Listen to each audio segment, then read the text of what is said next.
welcome to Heart. I am your co-host, Butch Hartman. Good to see you today. And with me, as always, is my lovely co-host, Julianne. Hi, Julianne. Hello. Hi, sweetie. As you may have noticed, we have some special guests with us. Yes. 3 of them can't talk, but one of them can, and her name is Laura Bourhenne. Hi, Laura. How are you? Good, thanks. How are you? Good, good. Laura is a dog trainer, but Yes. she's also an exotic animal trainer. Am I correct? Which is really cool. I do. I have a degree in exotic animal training, but for the last over 15 years, I've pretty much specifically done dogs. Wow, awesome. Now, Okay, so what do you qualify as exotic animals?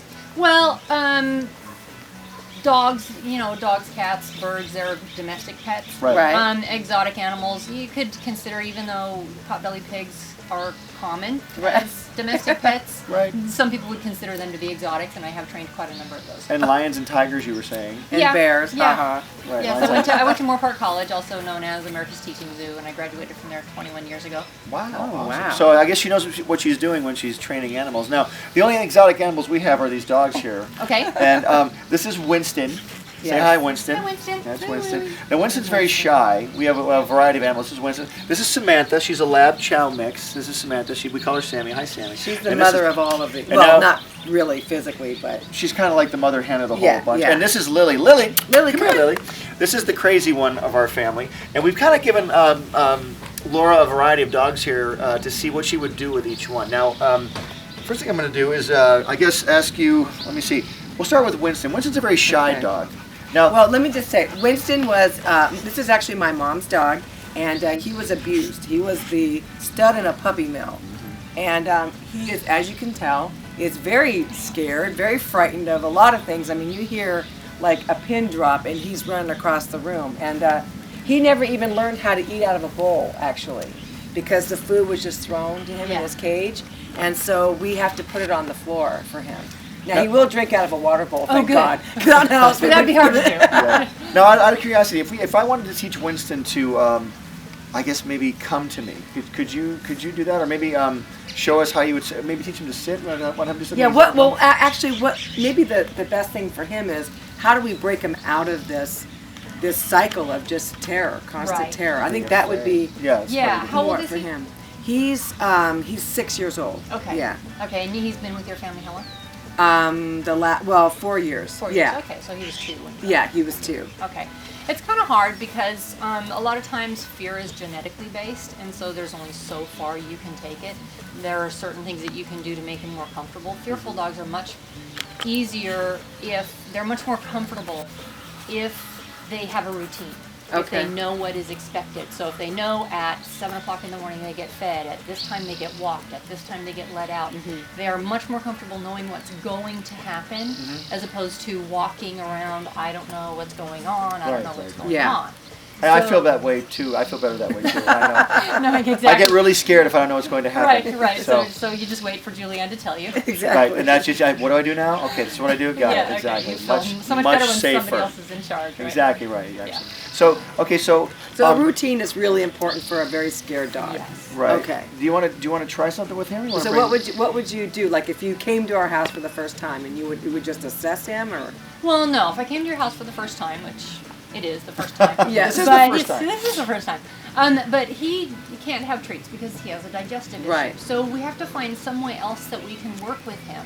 Like, does he like toys? Something that, like, what really does he No. like? He likes to hide and be by himself. yeah, Is what like he he likes. comes in the house Okay. because my mom lives in a guest house. Okay. Every morning, that is a routine. We set it up. She opens up the door and he jets out the door. It's the Okay. only time he To like, come to our shows- house. He comes in our house, goes right behind the couch, and then that's it. And he's there for the rest of the day? And Yeah. yeah. Or unless he sees the cat, now he starts to chase the cat, Okay. which is odd for him. Okay. How much does he like the food that he does get, the meal that he does? I think he eats because he has to.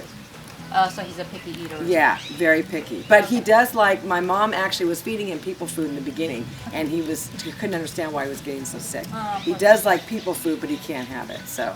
So in the short time we have, it's probably really hard to work with Winston on all the issues that he has. You Well, think? I mean, the main thing with fearful dogs is that we try to pair something that they like with something fearful, but we have to be really careful about it because we don't want them to, especially if we're limited on the things that we can use, Right. we don't want them to start disliking, like let's say he could have string cheese. Right. He likes string cheese and he's afraid of the gardener. Right. If we pair it the wrong way, then he could start hating string cheese. I see. Right? String cheese could then predict the scary thing coming along. So we have to be really careful about how we use Our gardener's not really scary either. He's a very sweet He's guy. kinda No, hot, but it's actually. the weed whacker and the blower. Wait, the that gardener's kind of hot? What's that? Well, the girls think he is. Oh, okay. My wife does not think the gardener is hot. Okay, let's bring another dog in.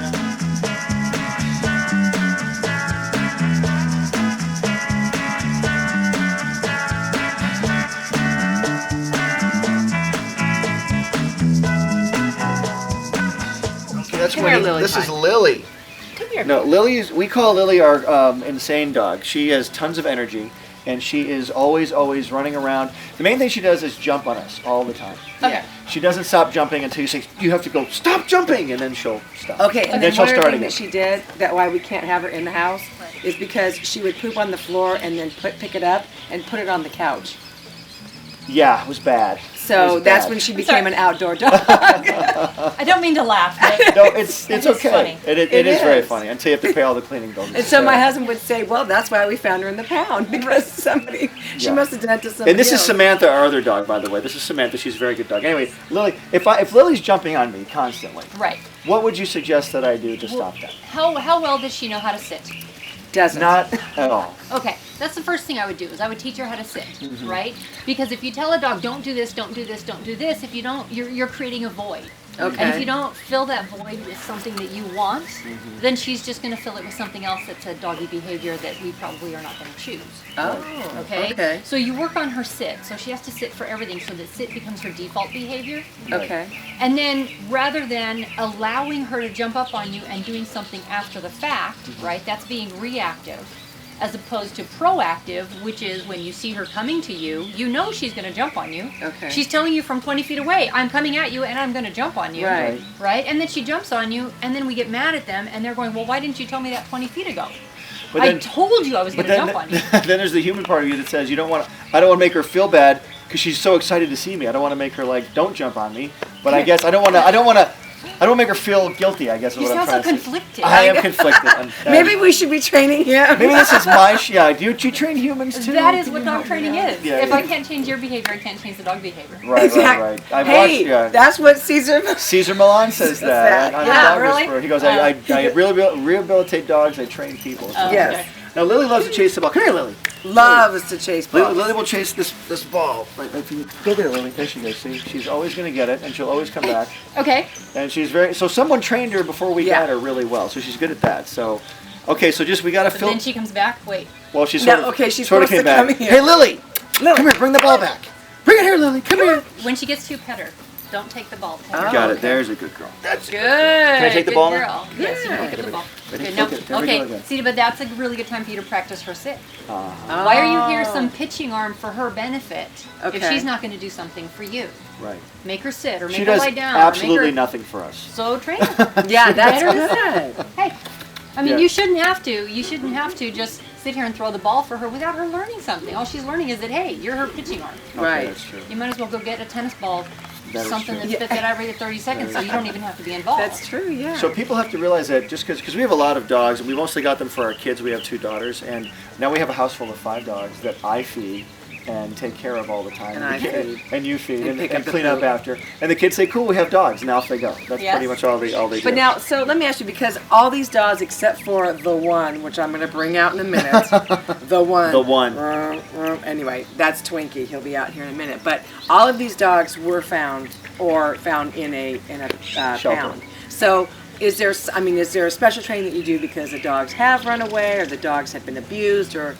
Well, I think the biggest mistake we make when we find a dog in the shelter or from a rescue is that we assume that there's some big, huge backstory to them. The thing Right. is that dogs live in the moment. I mean, yes, the past affects them, but they live in the here and now. And if we bring dogs into our home, and all my dogs have always been rescues, and from day one that they get into my house, they are on a program of you have to sit before I open the door, you have to sit before I feed you, you have to sit before wow. I pet you, you have to, because the thing is that most dogs are on their best behavior for the first 4 to 6 weeks that they're in your home. Oh, Because they lay back and they go, okay, I'm checking out to see who's in charge here. right. And us, being the rescue dog people that we are, out of the goodness of our heart, we don't want to put any pressure on these dogs because Right. we feel that they've had this horrible, horrible life. Like it's a kid, like it's a human child. Yeah, Right. and that's a huge mistake. We're doing them a huge disservice because dogs want somebody to be in charge. They do not want to be in charge. And that's the pack leader?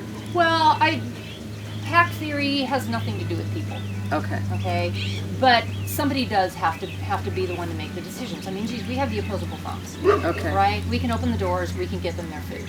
Exactly. Got it. So Just checking to make sure I still had my Yeah, opposable thumb. and Yeah, how okay. it works, right? Yep. Yeah. Okay. See? So what we need to do is, well, what happens is that, like I said, for the first 4 to 6 weeks, they're sitting back checking to see who makes the rules, and when nobody steps up, then their true personality comes out, and they go, "Oh, I get it. I'm in charge." Oh, wow. That's so where we what- made a mistake. We Yeah. Lily thinks she's in charge. Yeah. Right, probably. And Yeah. so what tends to happen is that they then step up and they go, "Oh, I get it. I'm the one that makes the decisions." And if you have a fearful dog, then they step up and they make the wrong decisions, right? Yes. They go overboard. They tend to become nippy with people because they have this pressure put on them because nobody else is making the decisions.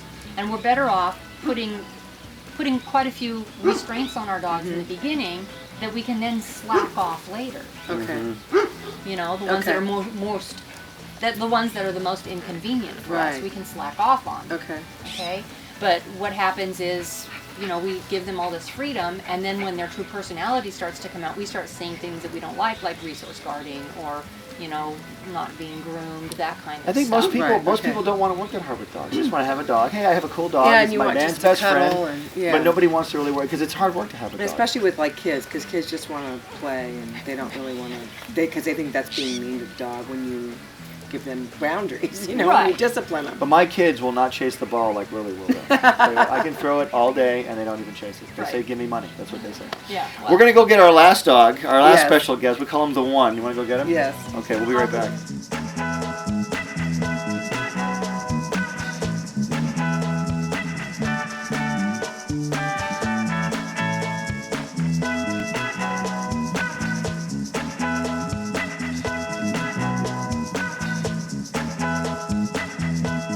Okay, now we have our last special guest on the Heart to Heart show, and it is our big dog of the house, Twinkie. Yes. Here's Twinkie. Now, Twinkie is a Maltese.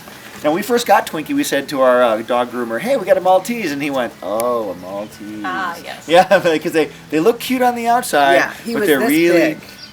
they're really territorial on the inside. It's like a reverse Twinkie. Like the cream filling is on the outside.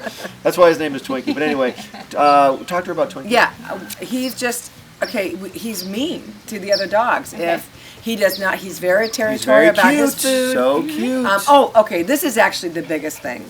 If I don't know what this means, but let's say he takes like one piece of food out of his, normally he just eats, but sometimes he'll take that one piece of food, put it on his pillow, and he will guard it all day. He won't eat, he won't drink, he won't go to the bathroom, he will sit there for like 8 hours. Now, if you go up to him, he becomes Cujo. He has bit me before and drew blood. Okay. And then I have to like hold him down and restrain him, and it's so weird because all of a sudden when I'm like, "Twinkie," and he'll go like this. And then he's like He snaps out of it. he shakes his head and he comes back. Okay. What is that? That's severe resource guarding. Oh my goodness. Okay. Severe resource guarding. What Twink. you know what I would do with him Severe is I would resource hand feed. guarding.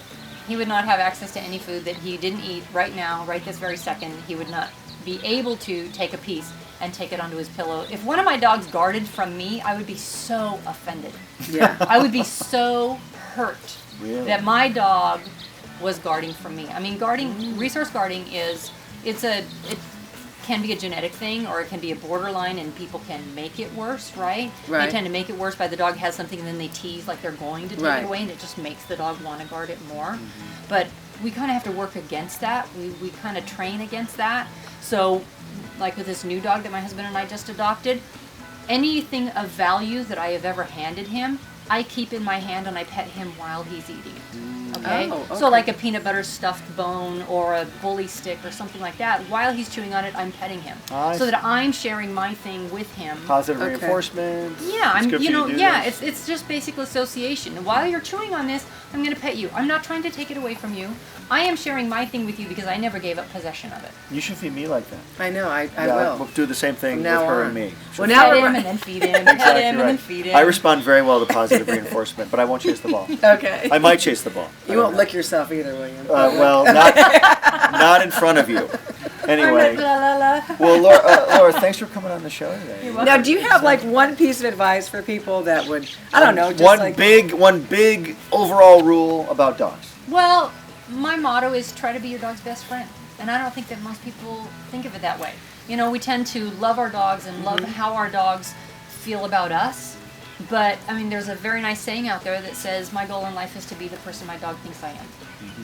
okay. That's And then pretty good. our foundation scripture today. We have foundation scriptures out of the book of Proverbs. Proverbs, what is it? Proverbs, 22:6 is train up a child the way he should go. That can also apply to dogs. So that he will not stray. So that they will not stray. So train up sweet. your dog the way they should go, and they won't stray from you. And then if they like what they're getting from you, then they'll probably hang around you a lot. Yeah. It's like a basic rule of life. You get what you give. If you give love to your dog, they'll give love back to you. Am I correct? Exactly. Awesome. Well, from my heart to your heart, this is Butch Hartman, Julianne Hartman, and Laura signing off. And Twinkie. Bye, Twinkie. Oh my Thanks God. for watching, guys. This will be the last time you see him on TV. I think we'll get a lot of fan letters about him, actually. And for those of you who want to get in contact with Laura, maybe get some of her techniques brought into your house, maybe she can help you with your dogs, how can they get a hold of you? My website is petdogtrainer.com, all one word. And then I also have another dog site. It's doggydishradio.com, where my friend and I give free dog training advice. Oh, Wow. that is great. Doggy Dish Radio, I love that. Yeah, we'll be on that. Okay, Trust so me. from our heart to yours, this is Butch and Julianne signing off, and our friend Laura. Thanks, Laura. And Twinkie you. Cujo signing Yes. off, and we'll see you next time. He probably wants.